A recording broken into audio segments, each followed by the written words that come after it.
እከሊት እንዲብላሻለሽ ብላ ወሬ ስታመጣልሽ ላታምኛት ነው መጀመሪያ ልታምኛት አይገባ ምን ነው ነማም ነገር አዋሳጅ ፋሲቅ ብሎታል አላህ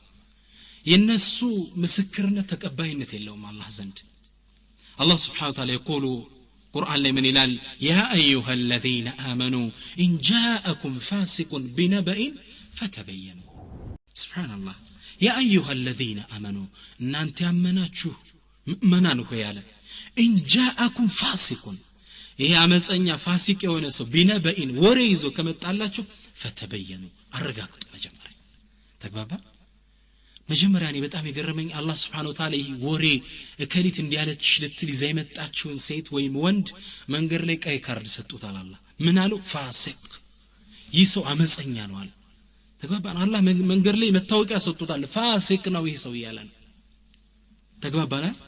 ፋሲቅ ነው ልንቀበለው አላ ይصدقه አንሰማ ውሸትክል ነው አንተ ፋሲቅ ነህ ጌታ ይነግሮኛል ቁርአን ላይ ልንለው ይገባል ተግባባን አንዴ ሱለይማን ኢብኑ አብዱል መሊክ የሚባሉ ከሙስሊሙ ነገስታት ውስጥ አንዱ የነበሩ ከንግስና መቀመጫቸው ላይ ቁጭ ብለው ያለ ከሳቸው ጋር ዙሁሪ ኢማሙ ዙሁሪ ታላቁ ዓሊም ዙሁሪ አብሯቸው ቁጭ ብሏል ተቀምጠው ያለ فجاء رجل عند ሰው ገባ ከመጅሊሳቸው ሲገባ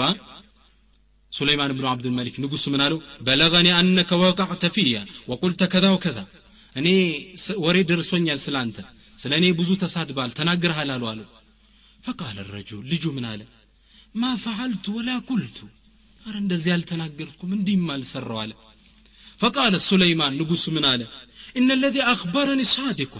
ይነገረኝ እኮ እማምነው እውነተኛ ሰው ነው ዛሬ ምን ነው እኮ ይኗል እማምነው ሰው ነው ይነገረኝ የኔ ተቆርቋሪ ነው ምን ነው ኢማሙ ዙህሪ ከጎን ነበሩ ምን አሉ لا يكون النمام صادقا كما تشودي ነው ነማም صادق እውነተኛ ይሆን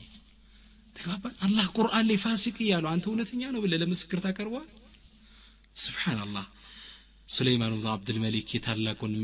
عليم مكر سيسما قال صدقت ونتكن تناغرهل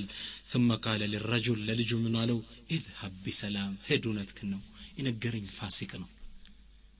ስለዚህኛ ነገር መጥቶ የሚነግረን ሰው አስለና አላህ ምን ብሎታል ፋሲቅ ነው አንሰማህም ልንለው ይገባል አንደኛው መስፈርት ይሄ ነው ሁለተኛው ثانيا ነሚማ መጥቶ ከሌ እንዲያለ የተባለ ሰው አሉ ዑለማ ሊናደድ ይገባላል ራሱ ሰውየው ለምን ይናደዳል አንተ ቆሻሻ ነህ ብሎ ቢያስብ ነው ቆሻሻ ይዞልህ መጣ